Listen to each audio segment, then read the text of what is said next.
Good evening, ladies and gentlemen. Welcome to the Crypto Sphere. This is Cryptogenic coming at you. Today is Tuesday, February 23rd, and we're looking at this Bitcoin chart. And looking at this Bitcoin chart, we might almost be tempted to believe that the correction is complete, that we have recovered, and that now we're going to continue reaching for higher heights and deeper seas, higher return on our investment. Well, I hate to be the one to disappoint you, but if you think this correction is over, you and I have a fundamental disagreement. I'm not going to say you're wrong, because who knows if we're wrong? Who knows if you're wrong? I might be wrong. I don't think it's over. I think it's only just beginning. When we broke bearish out of this trend here, I projected that we would be going down to $42,000. We stopped at 45. But the MACDs are bearish and the RSI continues to be bearish. There was a little bit of a recovery because the RSI was oversold.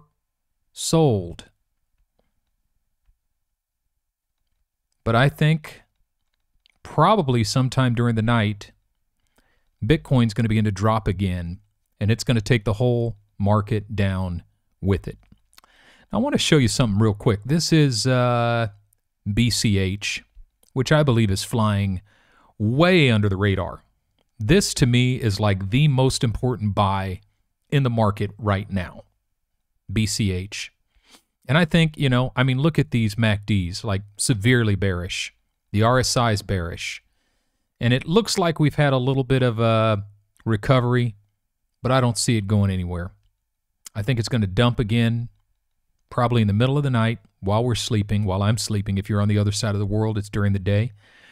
And I'm projecting a $408 BCH. I'm not saying it's going to drop to $408 tonight. But before this thing is over, maybe before the end of the week, I think we're going to see a $408 BCH. But this is looking at it in the micro. This is the short, this is short term. This is 4 hour. It's bearish in the short term. It's not bearish. It's not in a bear market. It's still in a bull market, but it's bearish in the short term. But for a little bit of perspective, take a look at this Bitcoin Cash chart. This is a macro chart. In the macro, once BCH makes its way up above this line again, which it broke over for a hot minute and then broke back under, once it makes its way up above this line again, which it will, it's going to start hiking towards $3,475. And I've got targets above that as well. But if you look at this, all this is a retracement to its all-time high. I mean, if we hit that 3,400, 3,500 mark, that's almost at its all-time high. Its all-time high was like $4,239.42. Now, what's crazy about that, if you look at this chart, BCH is still, from where it is now, 691% off from its all-time high. Meaning if BCH were to reach its all-time high, we would have to jump 691% to get there. Now let me show you another chart. ADA. This chart looks different, doesn't it? Cardano. Cardano is a beast. It's a beast. But let me show you something. You know what this line is right here? It's Cardano's all-time high. And so in order for Cardano to get back to its all-time high, it would have to pump 41%. So let me ask you a question. Which one of these two assets do you think Cryptogenic would be buying? If I had to choose between buying Cardano and BCH, which one would I buy? Exactly, BCH. I would not buy Cardano right now. Why? Because it's almost at its all-time high already. Is it going to pump above its all-time high? Yes. You can see I've got targets here at $1.39, $2.33, $3.78, and actually, I've got much higher targets than this for Cardano. This is the macro chart. This is my macro Cardano chart, okay? I'm not promising it's going to hit this year. Does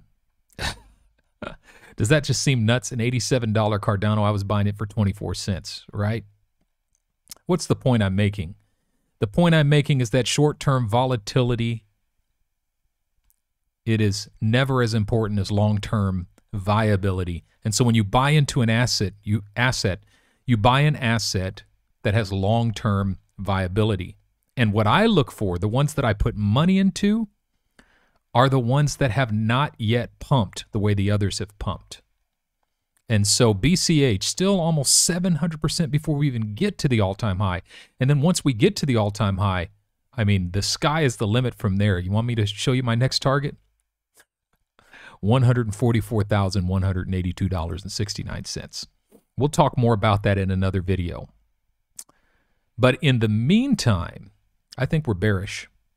This is a gift. If it really comes down here, I'm going to have a buy order waiting there. That is a gift.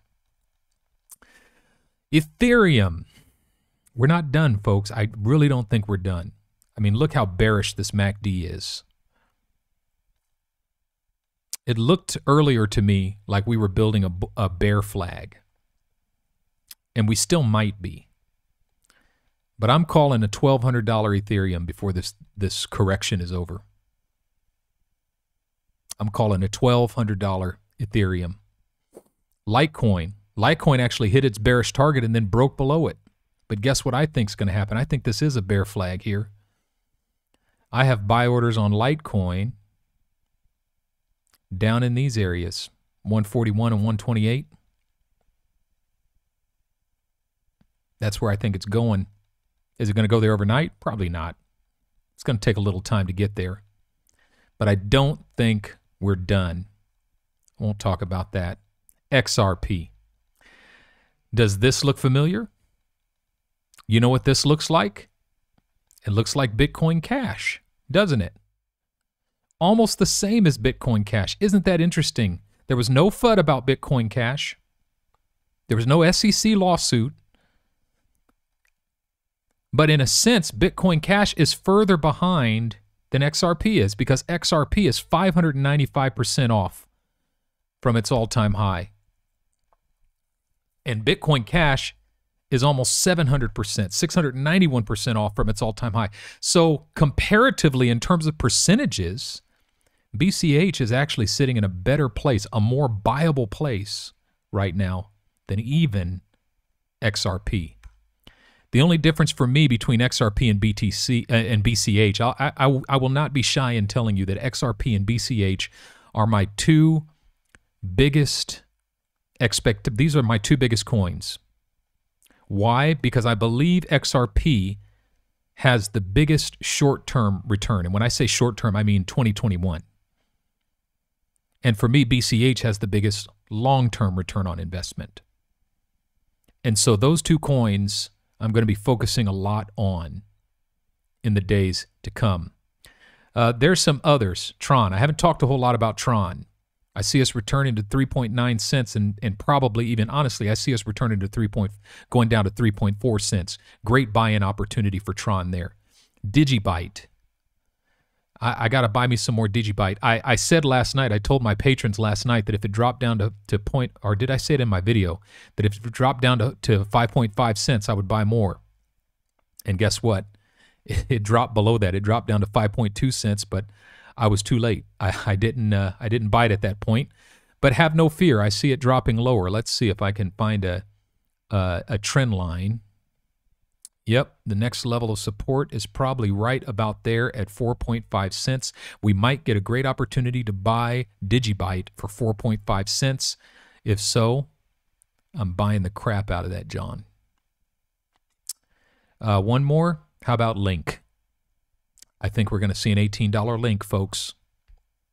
Wouldn't that be crazy? Man, I could kick myself for Link. I could kick myself for Link. Because I bought a bunch of it at $1. And it hit $5, and I sold that junk. I thought 500% is good enough, right? This is the lesson I learned. Never sell everything. Like when you're selling a particular asset, Never sell all of that asset. I don't know why I've done this. I did this so many times. Set your targets, and when it hits target 1, sell 5%. When it hits target 2, sell 10%, you know? These are the kind of strategies that will keep you in the game. As you sell certain, you take profits at different targets, and you set your targets. And once you set your targets, you just hold through all the FUD, you hold through all the bear market. If there's a bear market, hold through that junk and just wait. It's an investment, and investments take time.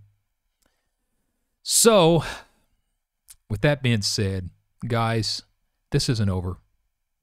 I'm looking at these targets.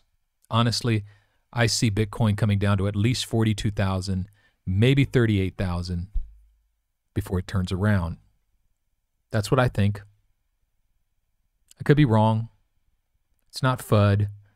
I think this is healthy for the market. And why do I think this is healthy for the market?